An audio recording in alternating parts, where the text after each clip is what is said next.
សួស្តីបងប្អូននេះគឺមកអាំងត្រីបងប្អូនអាំងត្រីនេះគេហៅត្រីអីគេហៅត្រីជោគតឹងបងប្អូនហើយគេឲ្យអាំងរៀងឆៅអញ្ចឹងយើងជោគមកយើងដាក់ញ៉ាំជាមួយនឹងស្លាតឬក៏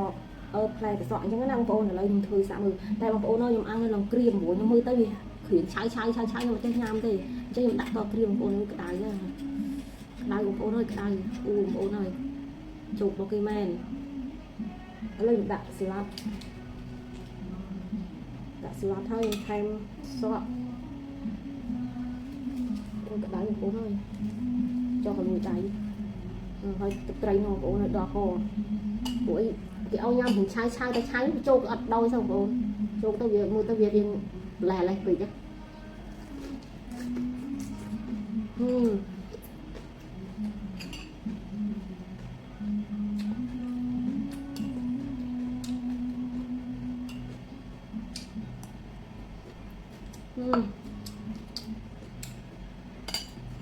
អត់ឆ្អាបទេបងប្អូនតែរៀងធំក្លិន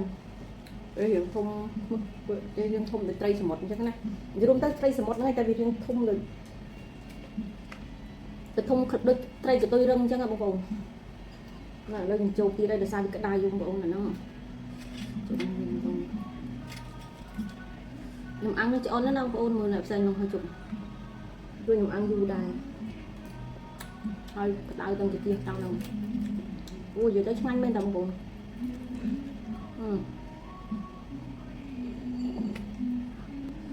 ដាក់អូ my god មួយម៉ាត់ហ្នឹងគឺខ្ញុំទាស់មួយជីបងប្អូនតំណងនេះ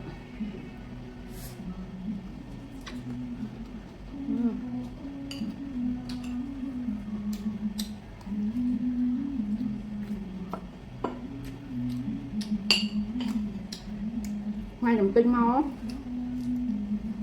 វាស្រស់ល្អបងប្អូនតែយកមកខ្ញុំទុកក្នុងទូរឿងយូរទៅវាទៅអត់ទៅស្រស់ណាសាច់វាមិនសូវឆ្ងាញ់ដល់ស្រស់បងប្អូនតែអានោះគឺថាដាក់ទៅគឺជោគរបស់គេមែនអូ my god ម៉ែ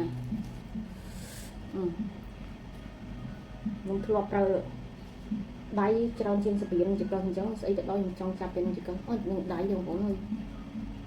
ខ្ញុំខ្ចប់អញ្ចឹងមក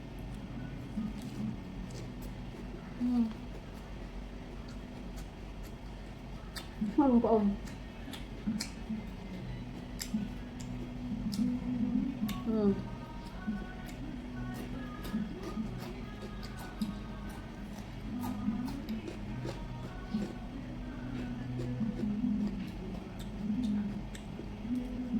lại ngày còn đáy đâu cô ơi nó nhâm lượp lương cái đáy chân ui o tôi không bố ơi cho anh nè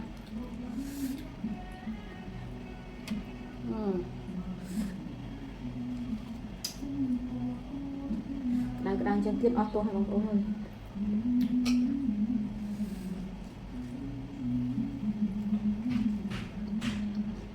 đau